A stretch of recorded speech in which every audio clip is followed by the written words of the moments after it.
Thanks. Can you see the screen okay? Yes, we can. Thank you, Mark. Good. Okay. So thanks for that, John. Noswaith croeso cynnes iawn i chi. Good evening and a warm welcome from very warm and sunny Llandudno. Thanks for the introduction, John. Before we start, if you've got pen and paper near to you, that will be helpful. It's not a deal breaker if you haven't, but a pen and paper will help you during the session. So we're going to do a bit of action learning, and by that I mean audience participation. What I don't want to do is sit here for the next 45 minutes or hour and talk at you. So I'd like you to participate in this as much as you can. If you can turn your video on, great. If you can't, no problem. But definitely there's going to be a few polls and there's going to be a few questions coming your way to help you reflect on some of the points that we're talking about. Because whilst I may know some about this sort of subject, we're going to learn from each other as well. So actively use the chat bar. John is going to be my lovely host, is going to be riding shotgun. So I can't see the chat, but John can, and he will be monitoring it. So forgive me if I don't respond to things that you put in the chat, but I'm going to provoke you to put some and elicit some responses into the chat bar, because what I want to do is I want us to learn from each other, because there's this groundbreaking quote that has been around for a while in very close circles, that no one in this room is as smart as everyone in this room. Yeah, everyone knows something you don't in this meeting. So I want us to learn from each other as well as some of the things that I'm going to be talking about.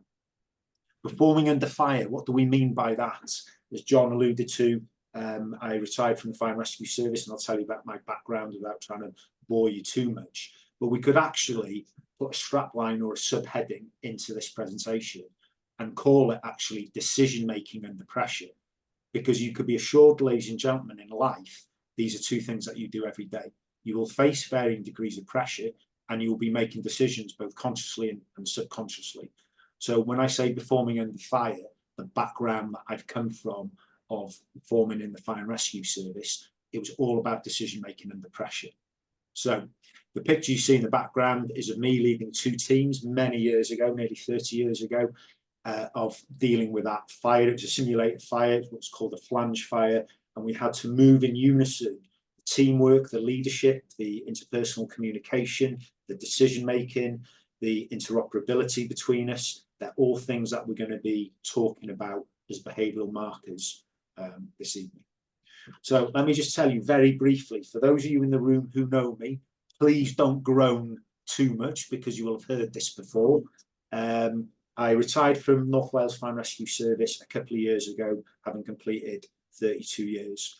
And I think it's worthy of note of some of those roles. I got promoted to a senior position and I moved around a lot during promotion.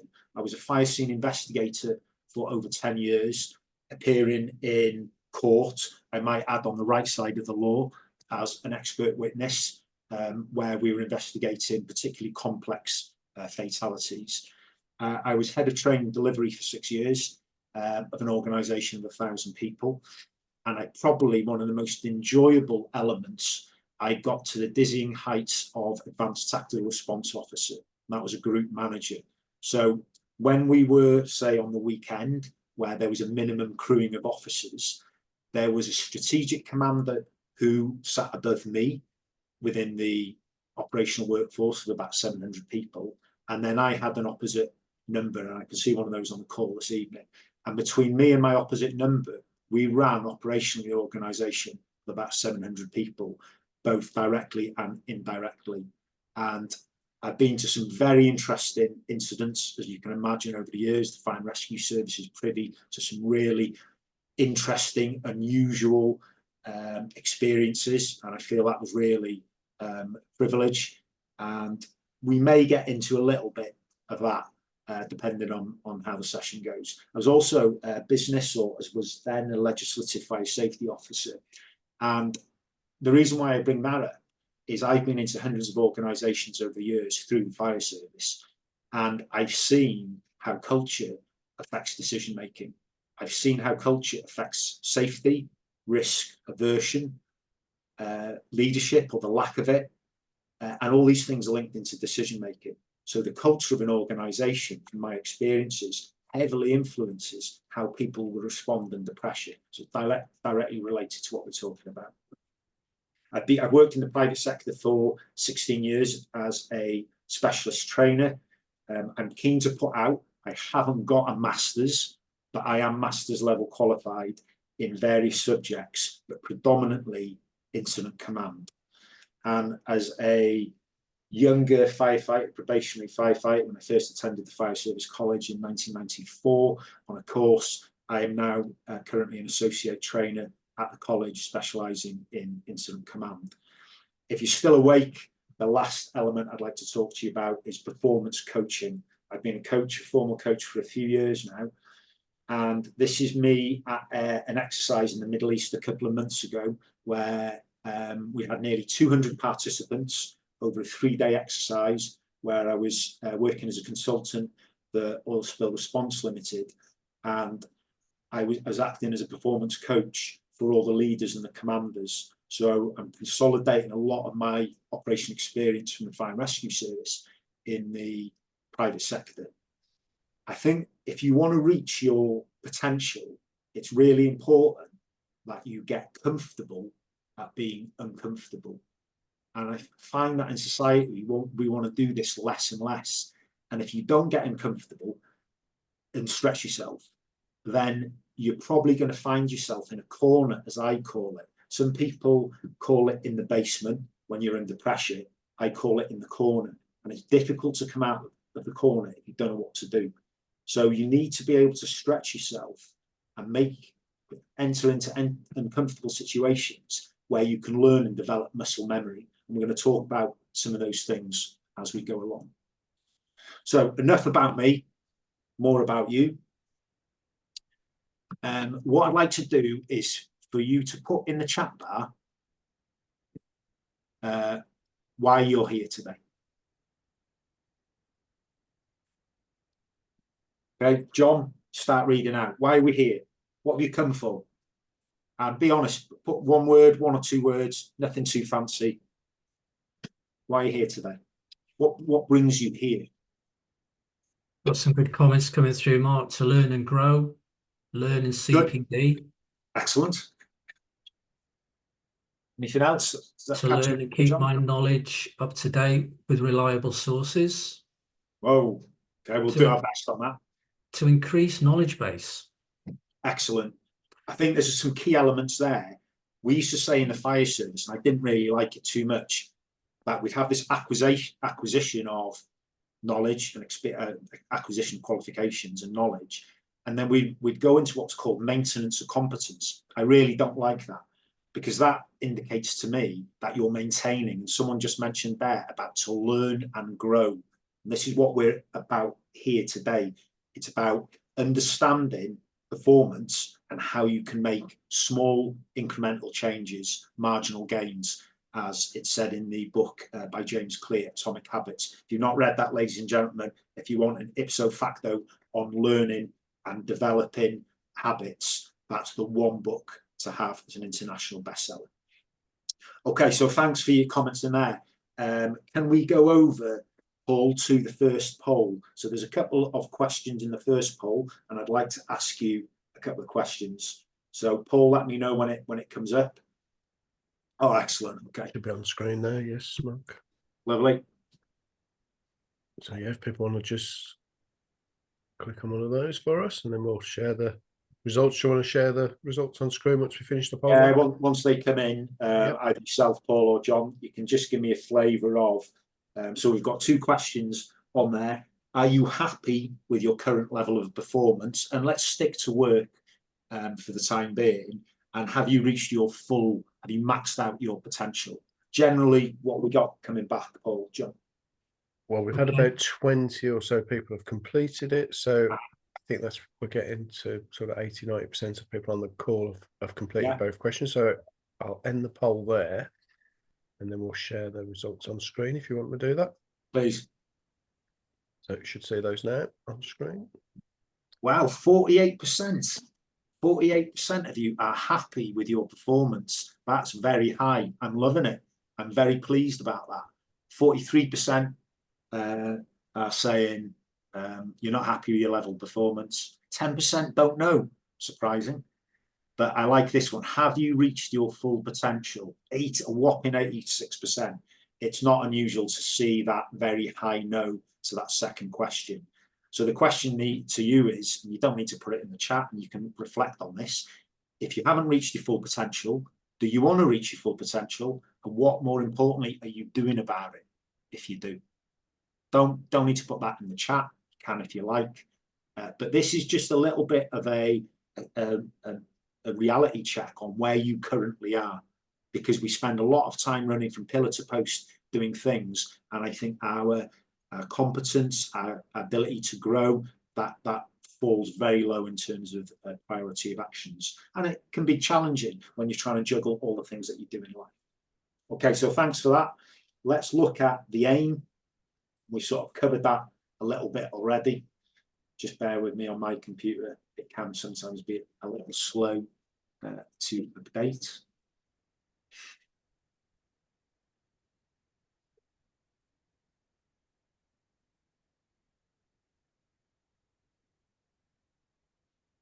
Just bear with me.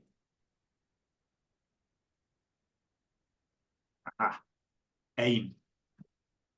If you've read the 7 Habits of Highly Effective People by James Clear, habit number 2 is start with the end in mind.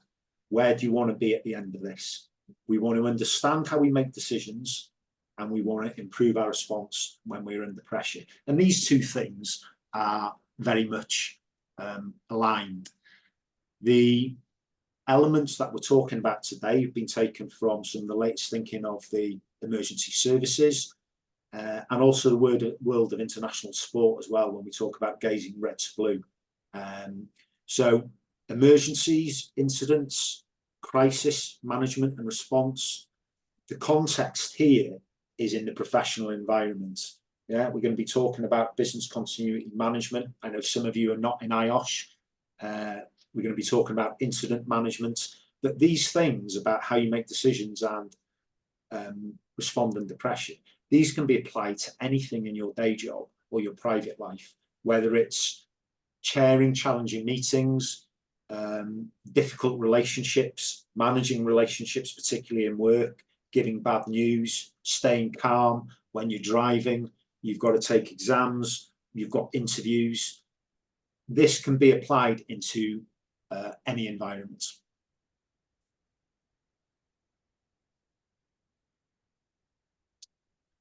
So put in the chat, please, what your understanding of this phrase is, VUCA. So these are 4 words. John, keep an eye out on the chat. I'd like you. This is becoming more and more predominant, this type of language. What does VUCA stand for? V-U-C-A. So they're 4 separate words. Got anything coming in, John? Nothing as yet, Mark. Really? It's a low scoring round. One person said never heard of it. Good. Somebody said value. Another, no idea, never heard of it before. Okay. For IOSH and our industry, where we're doing auditing, risk assessing, just that as just 2 examples, you need to know about this. It stands for these 4 words, and you can read them. This is becoming normal language globally. What do I mean by that? Take Brexit, take the pandemic, the financial crisis in 2008, Ukraine, the Middle East, global terrorism, extreme weather. We had the extreme weather report of rain on Monday in County Conway in North Wales. These are becoming more and more predominant. Cyber attacks. Look what happened in the NHS a couple of weeks ago, the devastating consequences, what happened, data being sold or being presented onto the dark web. Political violence. Someone got shot in an ear last Sunday. Yeah, everything is on the rise. The population rise. When I was young, which wasn't that long ago, the population was 6 billion. The population is now 8 billion. So not only does that bring its own challenges globally, but also we're finding that there are skill set shortages now, particularly in westernized countries, and the landscape is changing. The generation that I was brought up with is different to the generation, what's called Generation Z now, which are the post-millennials. They work in a different way to the way that I work, and they've got their own wants and needs. So this volatility, uncertainty, complexity, and ambiguity, it's this description of these unpredictable changes, which is now the new norm, particularly in certain industries. And because we have this volatility and uncertainty and the like, it requires organizations to be able to flex and to move all of a sudden when one of these big things happens. If you're interested in more of those areas that I've talked about, Alliance, the global insurer, has got what's called a risk barometer. And you put that into Google or YouTube, they've done a video and they talk about the top 10 global risks. It's basically a global risk register of things which are affecting organizations currently, and they update it every year. And there's a very interesting narrative that goes with it, and it's quite in detail. So if you want to know more about this volatility, uncertainty, complexity, and ambiguity, look at that risk barometer by Alliance. It's a real eye opener. Can we go, Paul, to the second poll, questions 3, 4, and 5?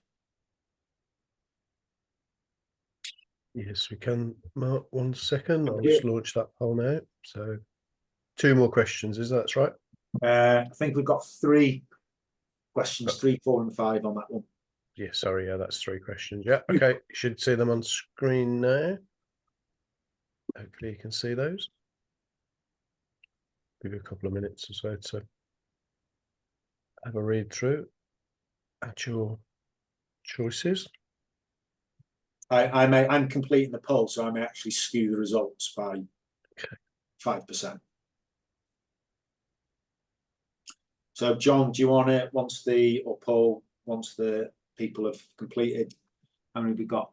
Yeah, we've 6 participants in the call. I'll let you do that, Paul, if you don't mind. Yeah, I can do all that. Yeah, that's fine, John. No problem. Yeah, so we've had about 3/4 of people so far have done it. So we'll just give you a minute or two just to have a look through. So for those of you that are not IOSH, the part of the competencies we're talking about is these things that we talked about, the VUCA, where all these bad things, these high-level risks. Well, something that's going to mitigate a high-level risk or is going to assist you is your business continuity plan in terms of preparedness, response, and recovery. This is a fundamental cornerstone of what we're talking about organizationally, as well as teams as well. So I thought we'll put this in and see actually what do we actually know about business continuity management at the top level. What we got? Okay, let's share those results then on screen.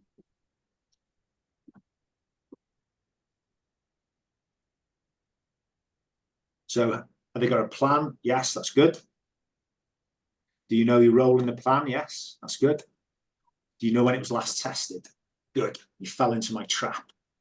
So those are good figures, and I would expect these higher figures about you knowing you've got a plan and your role in the plan for IOSH groups and groups which are similar. When I've asked these questions of other types of groups, we've had different types of results. But what is very predictable is, do you know when it was last tested? No. That means you weren't involved in it if it was actually tested. So what I want to impress upon you about all these risks which are happening in the world is we need to test not only our plans, but our people. It's no good having all your policies, procedures, and guidance sitting in a locked box. Do they actually work? When we went through the pandemic, and I used to work on the local resilience forum, I was the chair of the environment group. I sat in the coordination group. I've been involved in lots of high-level exercises in Apatia coma sites, been involved with an ongoing incident at a strategic level that went over a period of a year or two. And these plans, when they are tested for the first time, you will find all these gaps. In an emergency, incident, crisis, they happen when they happen. They don't follow your timetable. They can be slow building for years.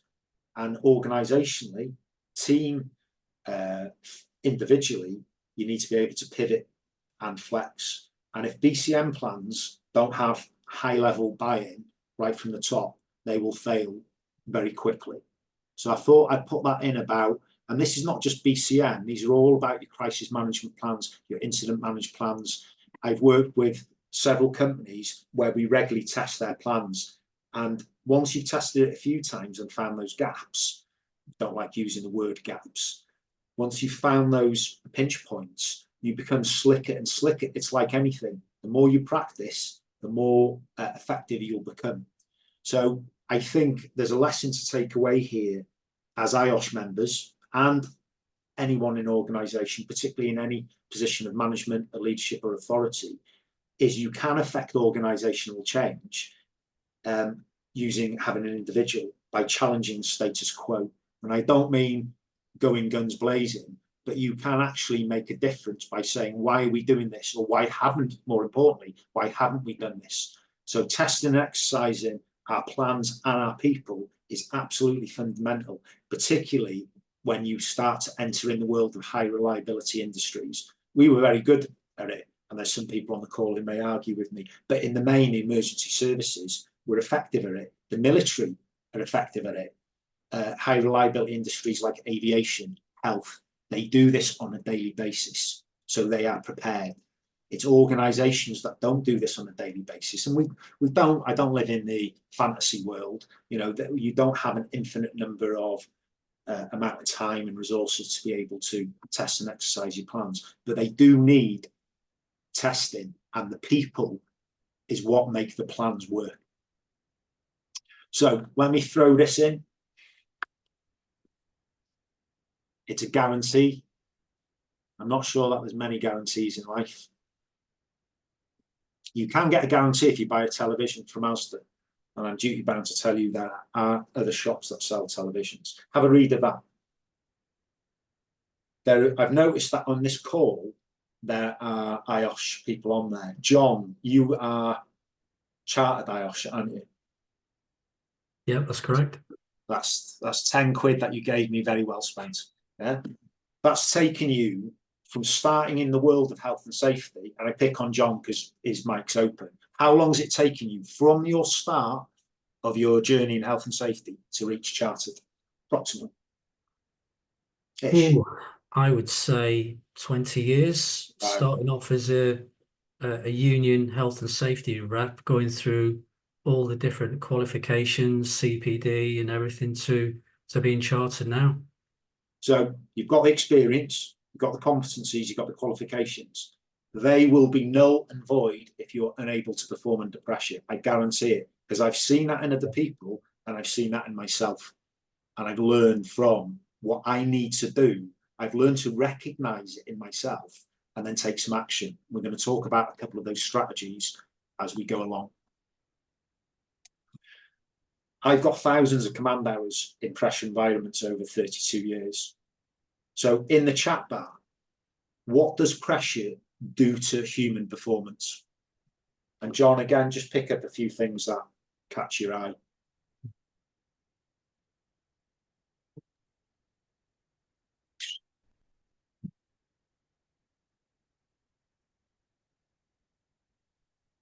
Any breakers, any takers out there? What does pressure do to human performance? Freeze. Pressure can make people panic. Absolutely. Good. Introduces errors. Lovely.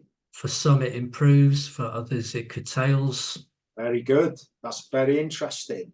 It can be negative, but it also can be a catalyst to performance. So if you can harness pressure, how do you work sometimes when you have a deadline?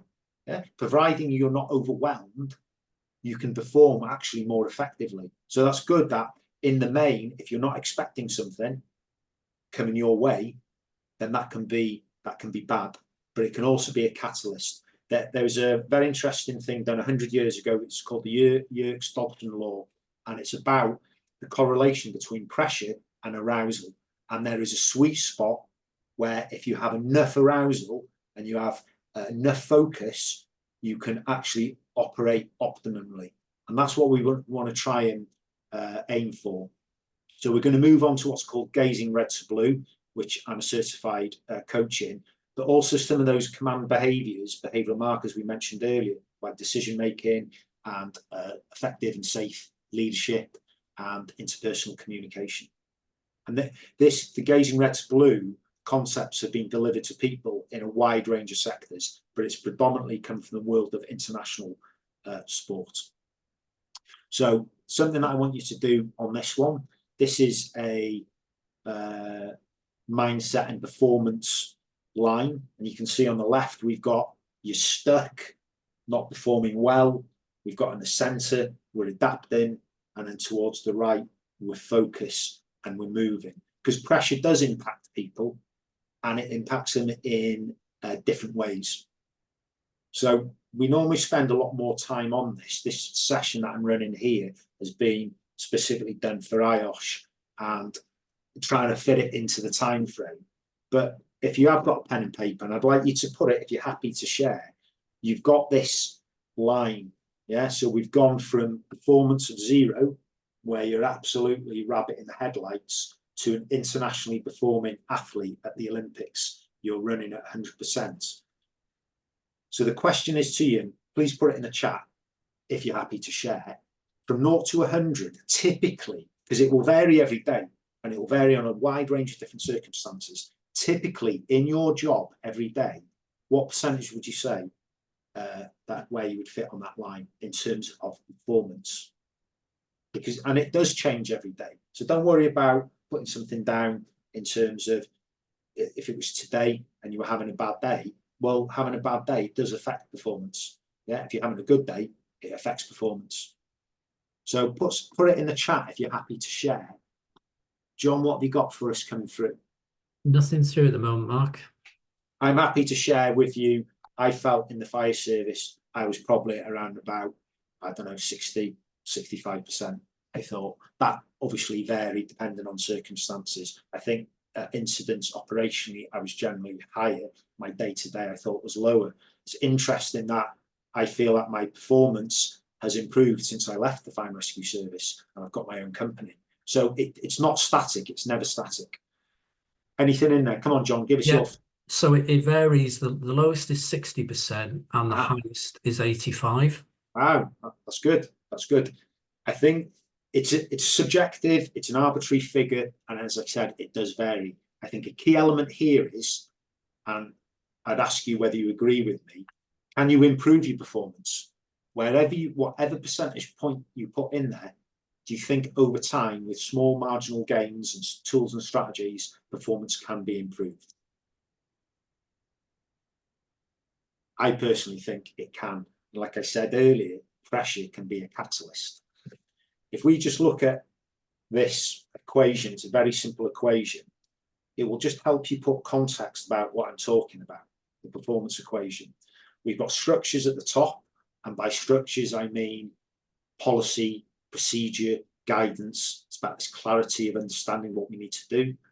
Talk about skill sets, some of the things that as IOSH, if you're, as an example, health and safety or fire safety auditor, you'll have that skill set of being able to audit. And then you've got this mindset. Now, I think structures, organizations do very well. Yeah, there's normally a policy and a procedure and guidance for everything. When I was in the fire service, we had hundreds of policy documents. So we were clear in writing of what we had to do. The skill set was, as an example, putting up a ladder. So we trained for putting up a ladder, but putting up a ladder when you're training is different to putting up a ladder when you're under pressure. So I think organizations and individuals and teams do structures and skill sets quite well, but I don't think we do mindset. And what I mentioned earlier to you about getting and accepting discomfort and working with pressure to use that as a catalyst, as opposed to something where it's going to freeze you. We normally spend a lot more time and take a deeper dive on that. But if there's one thing I want you to take away from this particular part of the session, is this. It's Just have a read of that and reflect on it. The primary thing that we're talking about here is the control of attention. And I'm going to illustrate it in a couple of slides to give you sort of like more of a pictorial representation of what I mean by that. I want you to remember that, if nothing else, when it comes to performance, where your attention is of prime importance. The Stoics had a lot to say about this. It's called the dichotomy of control. And they talked about things that you've got control over and things that you haven't got control over. We're going to do a little exercise now on pen and paper. But I'd be interested to know, if you put it in the chat, what is your viewpoint of luck? In your day-to-day life, how does luck affect outcomes in your day-to-day? There's a very interesting question that I've got that you can helps put it in context. It's the difference between your decision quality, the decisions you make, and outcome quality. You can have good decisions that you make, which lead to bad outcomes. And you can have bad decisions which you make, which lead to good outcomes. What's your viewpoint of luck? Anything in there, John? Not at the moment. I will let you know when it comes through. The right decision doesn't always get you the right outcome, is what I'm saying. And we need to focus on trying to do the best that we can. We're going to look at doing the best that we can in this next slide. So I'd like you to draw 3 circles. And if you haven't got pen and paper, don't worry. But what we've got here is the circles of control. On the left, you can see the red, the things that you can't control. On the right, you can see what you can control. And then in the center, what you can influence. So I'd like to ask you now, if you haven't got pen and paper, just think it. Write down 3 things that you can't control and put one of them in the chat bar. Anything in life, what can't you control?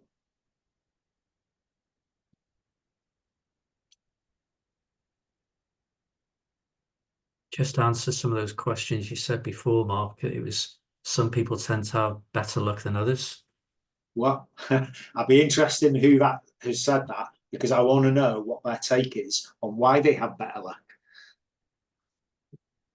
To a degree, you can make your own luck. A very controversial line, something that we take a deeper dive in. This course is typically run over a day with a lot more action learning and practical. We're only skimming the surface here. But my personal belief, and I'm very much open to challenge, and very much interested in hearing your opinion, is that you can make your own luck to a degree. Anything on can't control, John? Yeah, the individual has said about, other people seem to have more luck.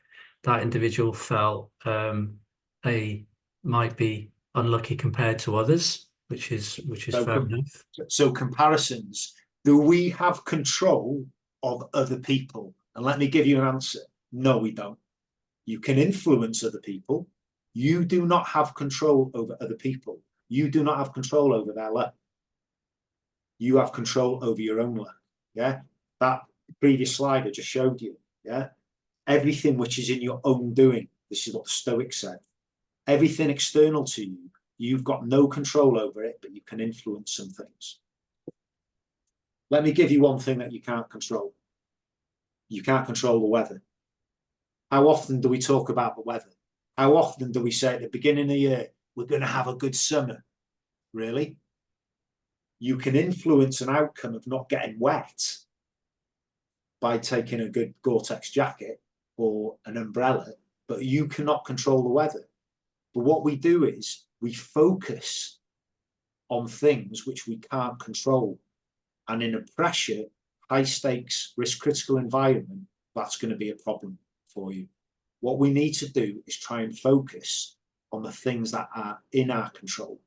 We won't go into can control and influence because we're already running short of time. I think the key thing I want to leave from this section of it is to recognize what you can't control. Because if you focus on things you can't control, you're not going to make effective decisions, particularly when you're under pressure. All you can do is influence and focus on what you can control. We're going to skim over bits and pieces, but this is a critical slide, and then I'm going to show you a bit of a video to go with it. So gazing red to blue, what I was talking about earlier, the some of you in here actually recognize the redhead or the cool blue. Someone that I know who's quite close to me is a hothead, is a red. I would describe him as a redhead. Yeah.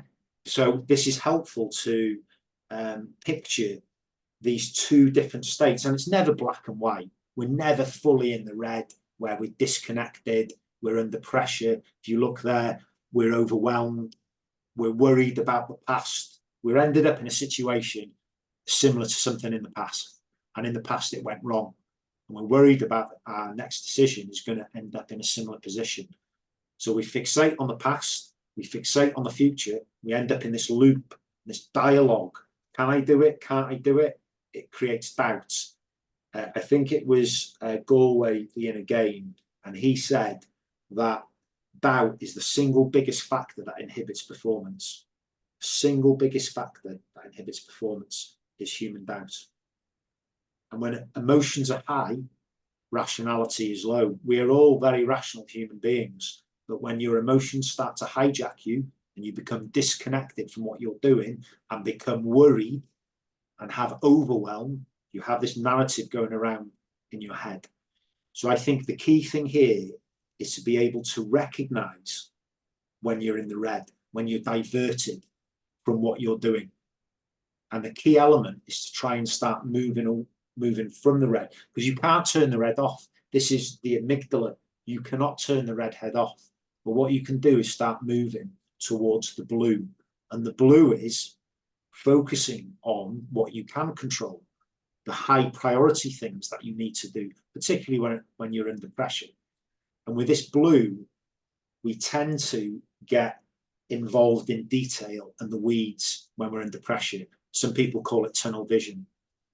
As the blue, particularly when you're in more senior positions, when I was looking at incidents when I took over from other people and I was the senior fire and rescue service officer present, I had to come away out of the weeds and look at the bigger picture. Where's the incident going to be in an hour? Where's the incident going to be in 24 hours? What's the media going to be saying in 3 hours' time? Is the water that we're putting on there going to go down the drains? So I had to take an overview position rather than getting stuck in with a particular detail of a rescue or something bad happening. So you can see the fundamental principles here. We spend a lot more time when we run this session, it's in its entirety. I think a key element I'd like you to take away from here is that we can make a conscious decision to go from being distracted and disconnected in a particular high pressure task to being connected. And we're going to talk about one of the key tools and strategies in a moment. Mark, so, just before you move further on, sorry, somebody's put a good comment in the chat saying, you know, how about feeling that you're an imposter? And I know there's quite a lot of people that mentioned that in the safety world, and I'm sure in fire service as well. But it's a good comment. Yeah. So when you think you're an imposter, when you're in a meeting or you've just been promoted, I had imposter syndrome for when I became head of training. I had imposter syndrome. Happy to share this with my vulnerabilities. I felt imposter syndrome for about 18 months. So I had a great little snippet, great little nugget from my boss, and he really helped me out with just a simple sentence. If you think that you've got imposter syndrome, you are disconnected from what you're doing in whatever your role is. Yeah, because you're starting to feel overwhelmed. And you create this loop, this narrative in your head. I'm an imposter, I shouldn't be doing it. And it all goes downhill. You're not connected. You're not focused on what you should be doing in whatever your role is. So that's absolutely a great one. So the key element here, and we'll talk about a couple of strategies, and I've got a superhuman individual who's going to explain it to you better than me with a real world example. I think the key thing I want you to take away from this is you can't turn the red head off, but you can start moving away from it and to the blue by going from disconnection to connection on whatever task, particularly when you're under pressure. Like I said, you don't need to be saving lives. This can be when you're chairing meetings, having difficult conversations, managing relationships, giving bad news, or when something happens, an emergency, an incident, a crisis, or someone cuts you up on the road and you suddenly, I'm going to kill you. Someone that you've never met because they've pulled in front of you, driven slightly slower or displeased you. You become disconnected from driving. So what we've got here is Sully Sullenberger, the Miracle on the Hudson. I think this is called. It's a couple of minutes long, but he's going to explain to you that hopefully many of you will have heard this. He'll take you through it whether you haven't heard it or not. There's a couple of great pictures, particularly one of the engines which are on fire, where he landed an aircraft in its entirety undamaged on the Hudson River, and with everyone escaping, everyone lived. But focus on the words that he's talking about, and he's going to actually explain to you the process of when he was in the red and then how he went into the blue. And I'll give you a little bit of a summary at the end of it. January 15th, 2009 started just like 10,000 other days, literally. And Flight 1549 initially, like all those other flights for so long, was completely routine and unremarkable for the first 100 seconds. But this very suddenly, and I was aware of it at the time, became the worst day of my life.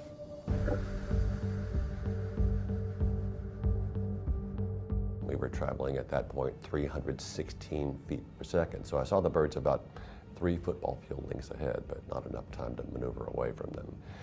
And then they filled the windscreen as if it were a Hitchcock film. And this was a large flock of large birds, the species Canada geese. They weigh 8 or 10, sometimes 12 pounds. They have 5 foot or 6 foot wingspans. And they struck the airplane along the leading edges of the wings, the nose, and into the center, the core of both jet engines. Now, jet engines are turbines. They're finely balanced machinery spinning at tens of thousands of revolutions per minute, and having a 10-pound object or 2 go through each of them in the center, the core of the engine, is incredibly damaging and disruptive. Immediately, I could hear terrible noises from the machinery being damaged I'd never heard in an airplane before. I could feel terrible vibrations I'd never felt in an airplane before. And then I received confirmation of what I believed had happened when I could smell coming into the cabin air the burning bird odor from the engines. And then the thrust loss was sudden, complete, symmetrical bilaterally, both engines at once. It felt as if the bottom had fallen out of our world.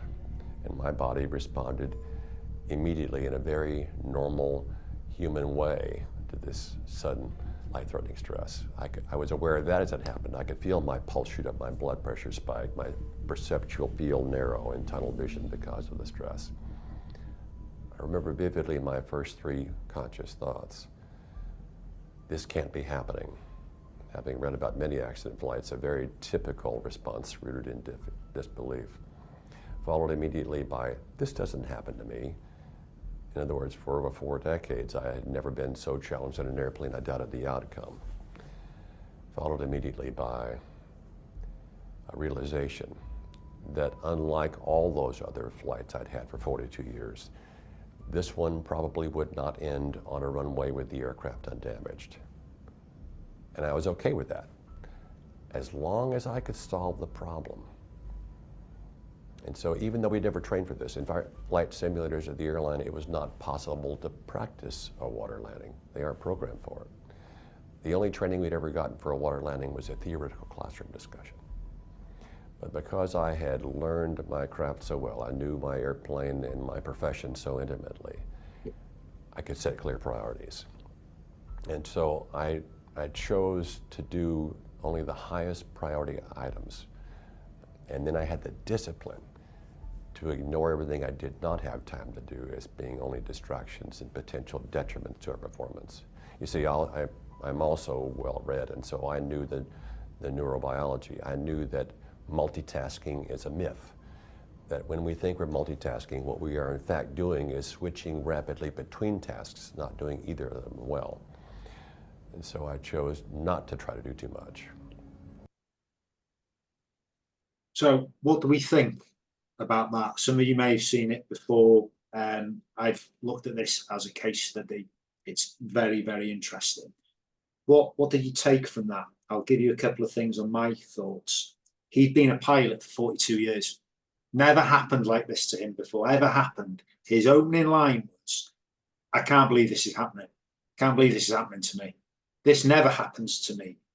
Was he in the blue or the red? He's in the red. Yeah. He was focusing on things that he had no control over. The event has happened and it was going around in his head. This is going to be bad. But there was a turning point in that situation.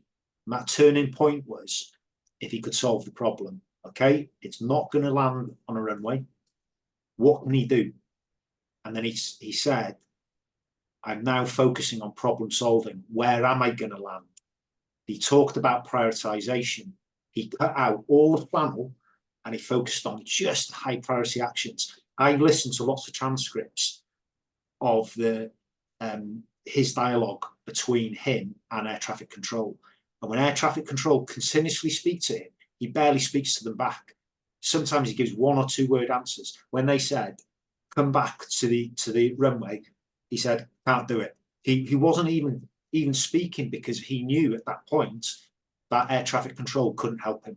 So he became focused. He reframed the situation. If I can solve the problem of landing, where am I going to land? Only focus on high priority. So you can see that he recognized he was in the red. He accepted the situation and then he chose to move over to the blue. Yeah, this recognition, this acceptance, and then choosing.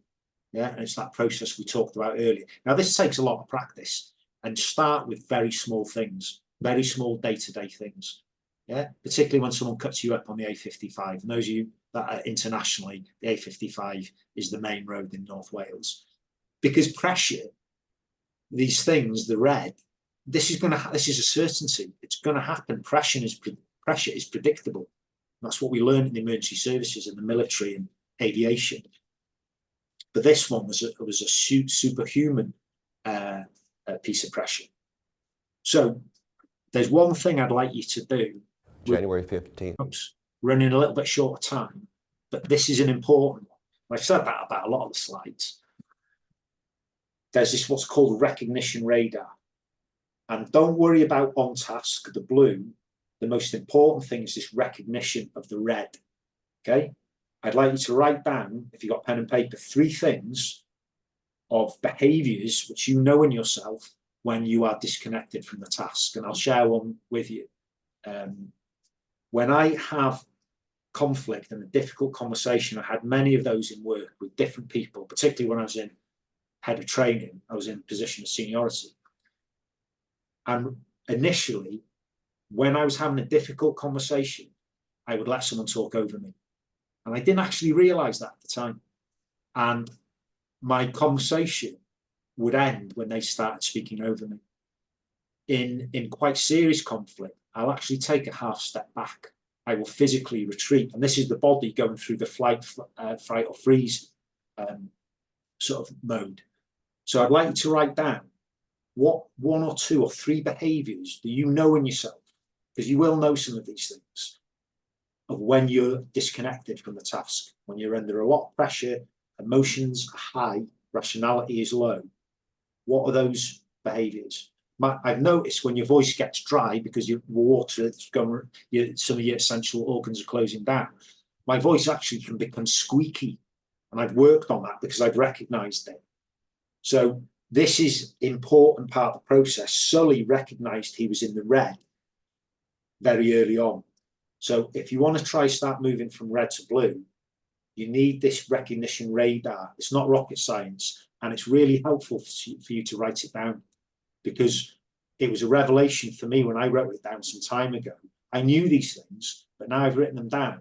I can see them very clearly in my head. I know when my mouth dries, I take a step back and I let someone speak over me. I know that I'm in the red.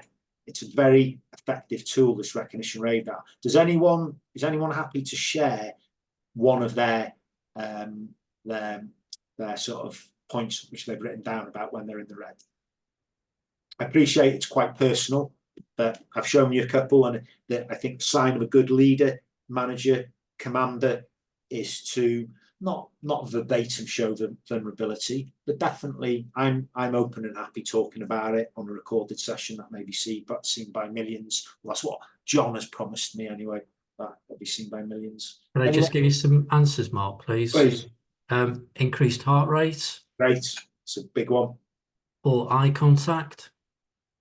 Eye contact or lack of eye contact, is that? Poor eye contact. Yeah, very good. Yeah, that's a good one. Picking at somebody's hands, you know, if you're fiddling around with your nails, that sort of thing. Self-soothing. Yeah, we're trying to make ourselves a little bit more comfortable because we're under pressure. That's very good. Look to multitask for distraction from the present. Absolutely. Yeah, we don't want to focus on the bad thing. Let's move away and go and do something else. And that's generally all right unless you're flying an aircraft. If you're in a risk-critical environment where you're having a difficult conversation with someone, you need to be able to manage that situation. You need to be able to manage yourself. Yeah, some really good ones. Some really good ones. We're not going to spend any more time on that, ladies and gentlemen. We're way over, but we shall continue. I'm going to do a tool now, and I want you to all have a go at it. It's a bit of breathing. We normally do an exercise where we activate your threat response. And what I was trying to do there is get you to start getting in that position. But we talk about situations of where you're under pressure and your red head gets activated. One of the things that is very helpful is breathing. And you can do this overtly in front of people. I've done this in many situations where I've taken charge of high pressure incidents.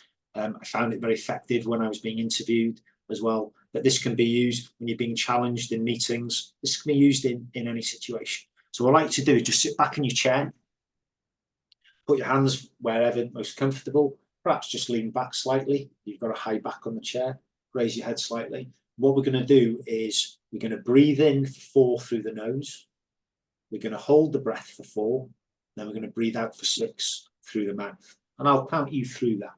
Okay, you can have your eyes open or you can eyes closed. Doesn't really make any difference. Okay, so get ready to breathe in through the nose. 2, 3, 4. Hold. 2, 3, 4. Out. 2, 3, 4, 5, 6. Slowly breathe in through the nose. Hold. And slower breathe out through the mouth. One more time. Slowly breathe in through the nose. Hold. Breathe out through the mouth. Okay. How do you feel after that? Some of you may not feel anything. Some of you feel more calm. Sometimes people, when they first do this, feel a bit more anxious. This is one technique out of a number of techniques, particularly coming from gazing red to blue. But the breathing, when I did it as what's called the box breath, I can tell you now, the world's special forces use that technique of breathing. And it can be done overtly when someone is looking at you and they're speaking. It takes a little bit of practice. When I'm overwhelmed, I'm in the red. When I was put in some presentation, that exercise I went to some time ago, early this year, I had 20 things to do and I was overwhelmed. And I recognized that I procrastinate. Like someone said, they became diverted and they go and do something else. So some people use a trigger word. And I use the word, the phrase, what's the next step? What do I need to do next? I was procrastinating. What I did was I opened the computer, I opened the file, and went downstairs to make a coffee. I came back and the file was open. I'd taken the next step forward. Have you ever seen rugby players, it doesn't matter whether you like rugby or not, football do it to a lesser degree. Have you ever seen a rugby player take a conversion, particularly at high level? What do? They go and place the ball in a very specific place. They take a curved, they have a number of steps. Have you seen them wiggling their feet and their hips? Sometimes they'll go back to the ball, but this is not quite right. What they're doing here is a ritual. What this is doing is helping them in an ultra high pressure environment stay away from the red and be in the blue. What they're doing is being focused on task. All the international sports people at the highest level do this. Have you seen golf players? I'm not a golf player. I know John loves golf. It's not for me. Have you ever seen international players when they raise the club and they bring it down, and they keep raising it, bring it down less and less. They're looking at the pin, they're looking at the ball, they're focusing on a pimple on the ball. This is what it is about being focused and on task, having a ritual. And for me, the breathing, when I can recognize the red, or when I'm overwhelmed and say, right, what's the next thing I need to do? So there's these rituals that you can develop, and when we do this in more depth, we spend a lot more time going through these different techniques, because there's many of these techniques. One of the things that we do, what I do now, is we run an experience where we put people in high pressure environments, and we get them to use some of their techniques and strategies and tools. The people that you see in that picture, this is a course we run called Performing Under Fire, the same name. The people you see dressed in fire kit are not firefighters. They've never worn fire kit in their life. There's one who's a managing director, one's an IT designer, and another one who is quite a high level, very successful entrepreneur. A fire engine, which my company owns. That was a boyhood dream, to own a fire engine. But this is putting this gazing red to blue and all the things that we've learned in emergency services with my collaborators in this visceral environment. So we're learning through this direct experience, but you have to practice these things. If you don't practice day to day, then when it comes to pressure, it's just another thing to do. So I don't know where we are, John, in terms of time, 8 o'clock. I'm going to skim through a couple of other things. Is there any questions that we want to cover? Let me give you a little bit of a summary. Pressure is a certainty. Your performance can be improved. And to do that, you need to control your attention. Control the attention on the task. Think about your circles of control. I'm not saying don't think about the things you can't control, but you need to focus on the things that you can influence and control. Picture the red and the blue, this recognition of your behaviors in the red and this conscious move over into the blue. Have a strategy and breathing ritual, a trigger word. I think Dr. Steve Peters in the Chimp Paradox talks about trigger words when counting down from 5 to 1 when you haven't facing a very challenging task. John, is there anything coming up in the? I'm mindful of the. There's no questions in the chat at the moment, Mark. So I'm sure everybody'd be happy for you to continue, and we can ask those questions at the end. Okay, I'm going to skim through very quickly decision making, and I'm going to give you the absolute bare bones about decision making. So this is entwined with performing, because you make thousands of decisions every day. You don't realize it, but you're making up to 20,000 decisions a day, and most of them are subconscious, from the simple act of brushing your teeth to driving your car to deciding on what you're going to eat. I think it's important that you understand the difference between the way the brain works. What we have is system 1 thinking. This is your amygdala. This is fast, intuitive, and this is how you make most decisions. And that RPD, what's called recognized prime decision making, was pioneered by Gary Klein in the late 80s. And this is how the fire service made decisions, it was found, and he worked with a lot of fire rescue services in the States. And it's basically based on memory and recognition.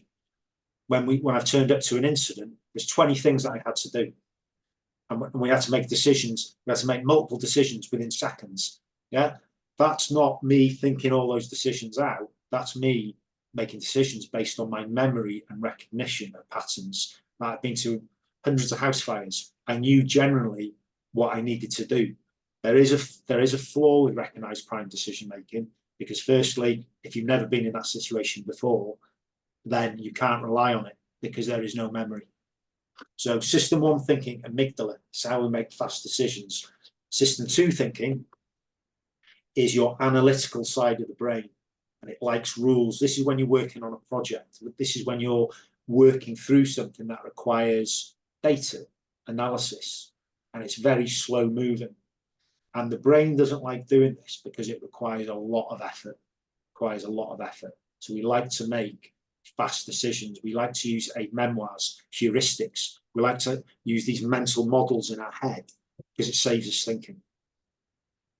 It's very important, this, for decision making, because we can end up in trouble if we're in a situation that we've never come across before.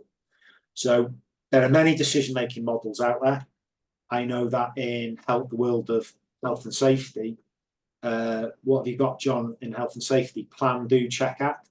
That's correct. Yeah, it used to be called the HSG 65, but yeah, we call it the Plan, Do, Check Act.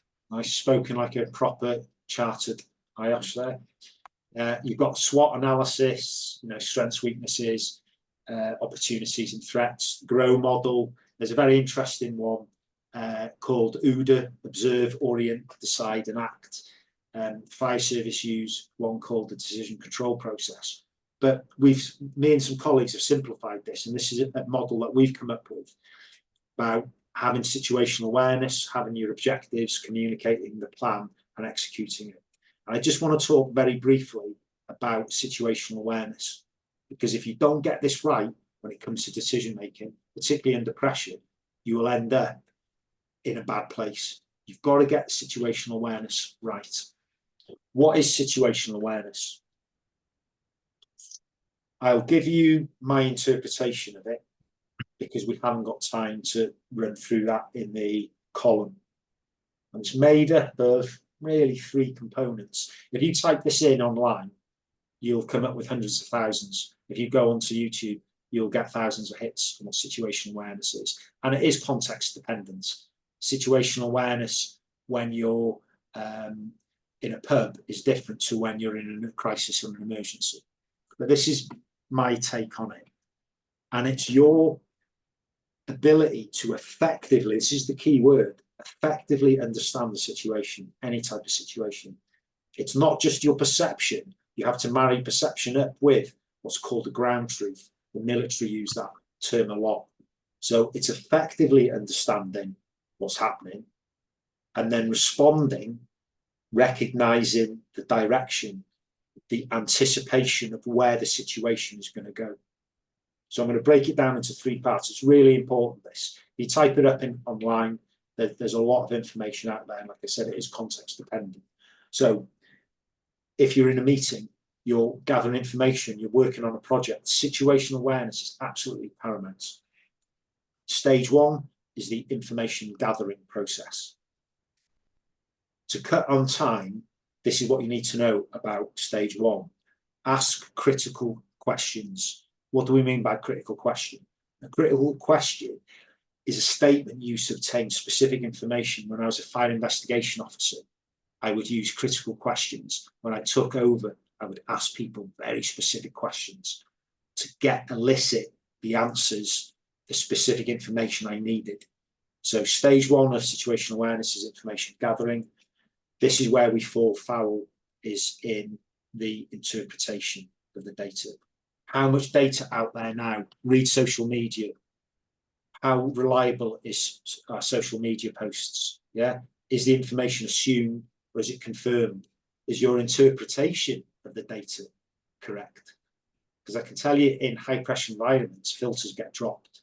My experience is that people will tell you, they'll spew out information, they'll tell you all sorts of things. And if there is a gap in that data, the brain will fill that gap with something that may not be real. It's not that they actually were lying to you, but they believed something had happened when it clearly hadn't happened.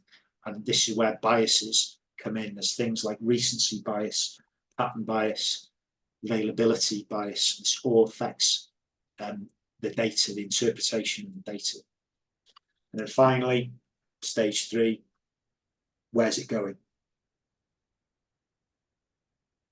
So I'm going to show you a quick video where did I have situational awareness.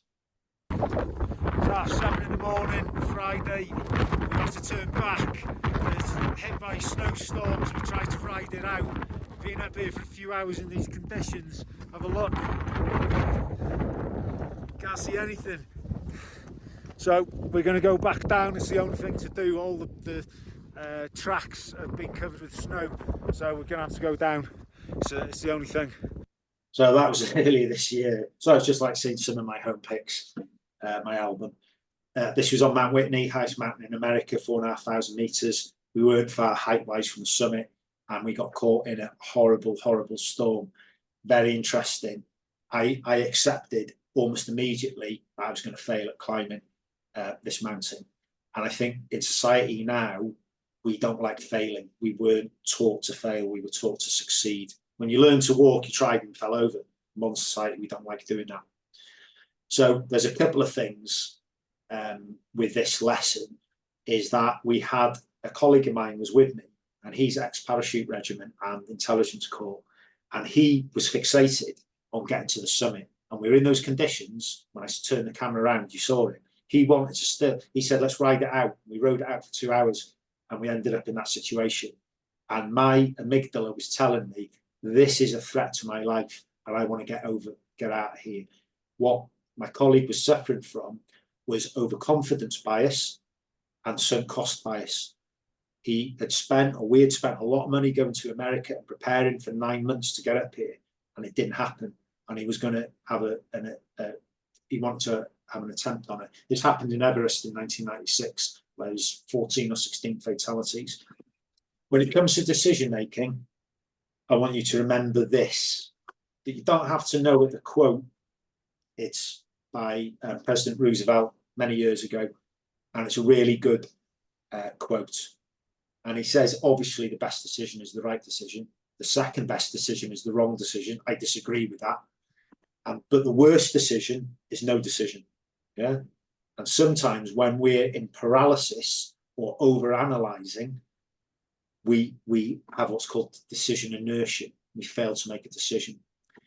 Colonel Powell, God rest his soul, I think he died a couple of years ago. He was the Joint Chief of Staffs for the President in America, led a lot of counter-terrorist operations in the Middle East. And he came up what coined the 40-70 rule. This is a great thing you can take away as a very shortcut to decision making.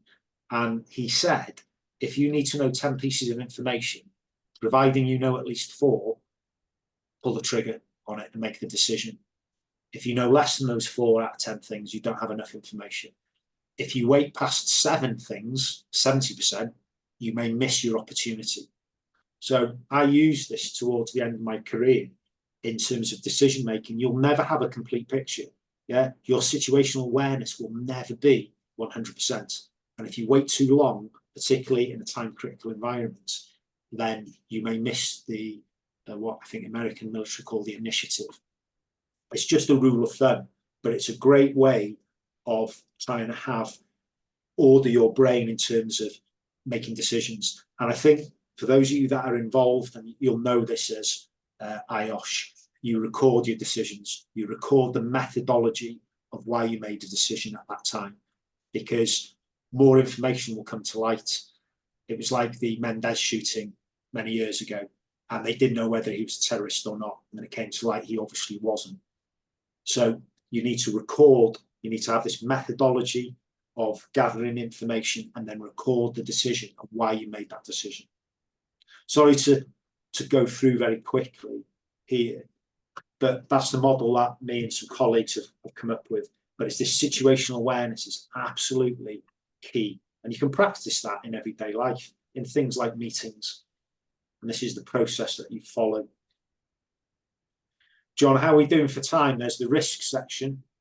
Yeah, we're at 30 minutes past 8, Mark. So I think the risk section will be good for people, and then I think it'll be good just to have some questions if anybody's got any, please. Okay, I'm going to fly through this. I'm not going to show you the video.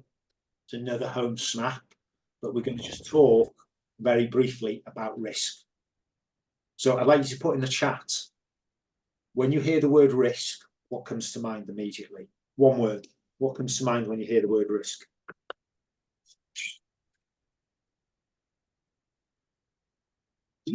What have you got for us, John?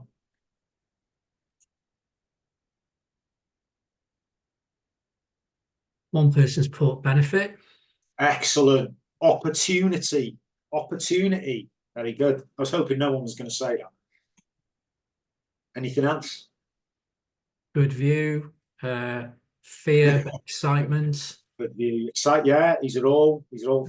Risk equals taking a gamble, a chance. Absolutely, I'm liking it. I think people's perception of risk is very personal and it's subjective. And there's a couple of, in IOSH, people who are risk assessors, health and safety, fire assessors, and all the different types of assessors. You spend a lot of time looking at risk, but you look at that risk through numbers. You don't look at it actually on yourself. And it's very personal and subjective. And that's why I asked you what word came to mind when you heard the word risk. For me, I can't get it out of my head. I always think threat. I think threat all the time as soon as I hear the word risk. Benefit versus risk, reward versus risk is how we like to describe it. And there's a lot of variables which will affect your risk fingerprint or your risk appetite, the overarching view of risk. It's your upbringing, your nationality, what job that you do, your conditioning, where you live. Well, there's lots of permutations, and it varies across domains. There's a picture of me standing on, for those of you in North Wales, on Crib y Disgyl, about an 800-foot drop below there. Now, you may consider that to be risky. I don't. But when it comes to spending money on the stock market, my sensitivity to risk is very different.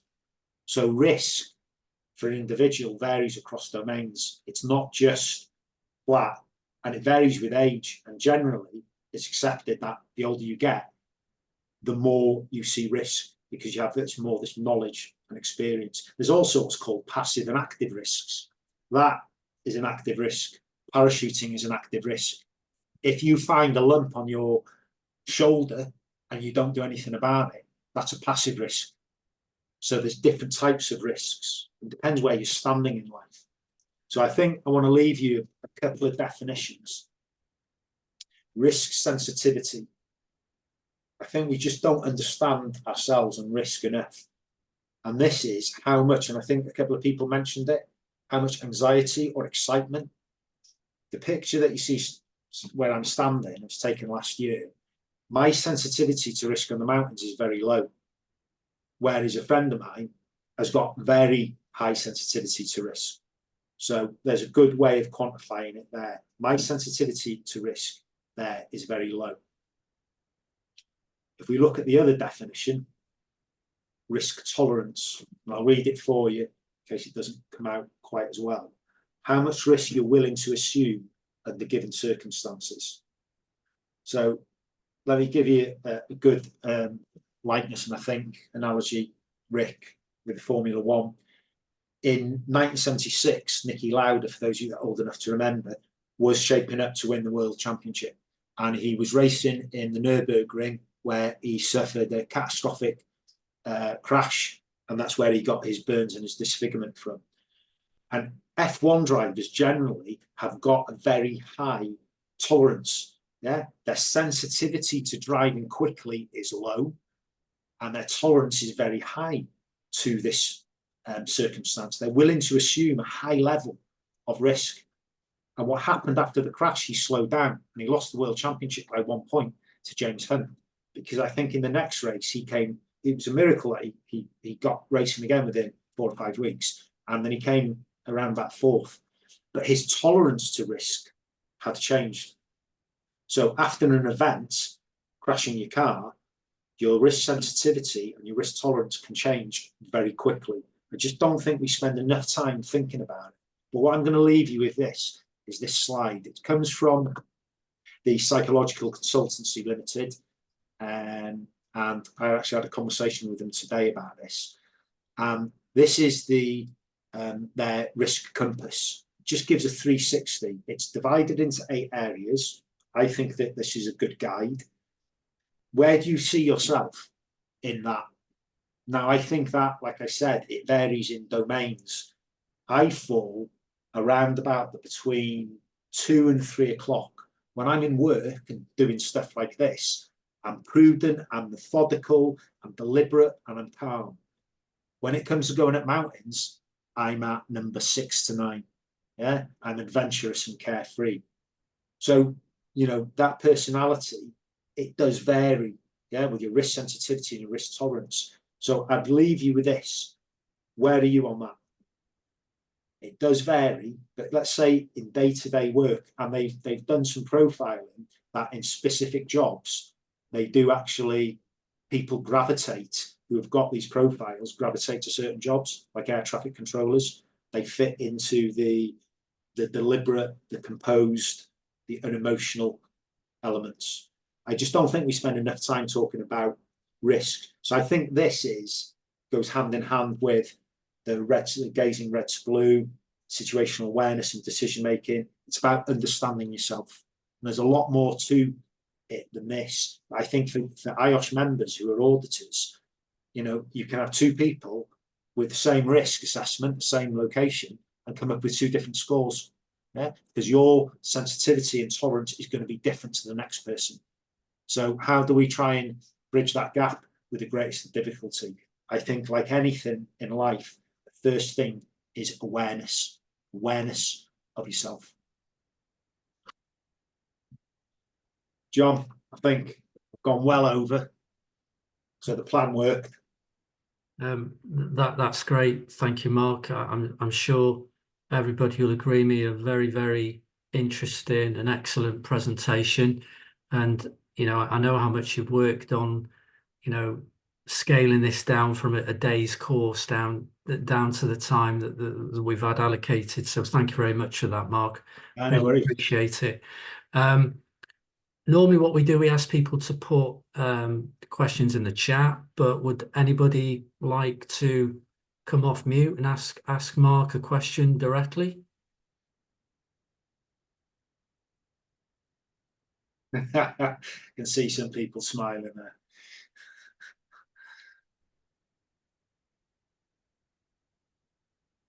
Nobody's got a question for us. Anybody want to put anything? Let's have a look in the chat here. What have we got? There's some really great responses, ladies and gentlemen. Thanks for sharing some of that personal stuff. Yeah, you were bang on. I liked a lot of the stuff that you were saying. The imposter syndrome, I liked some of the responses to what made you feel about risk, about the BCM. Some really good dialogue coming out there. Yeah, we've got no questions, Mark. Thank you very much. But I'm sure if anybody, have you got your contact details there, Mark? If anybody possibly wants to get in touch with you, I'm sure you wouldn't mind them getting in touch with you by email. There we go. So if anybody would like to get in touch with Mark for whatever reason, for any advice and guidance on what he's touched on during this session, I'm sure Mark would be only too happy to do that. Absolutely. It's a massive subject, and this can take days and days, and we have to focus on certain areas. So I do apologise about that, but yeah, it's a whole wealth and depth of knowledge and tools and strategies that we can use in our day-to-day life. No, Mark, I really appreciate you doing this for us. I'd just like to thank you on behalf of the North Wales branch and everybody who's been online for this. Thank you very much. Diolch yn fawr. So, nos da pawb. Good night, everybody. Thank you for attending. Tan tro nesa, until the next time.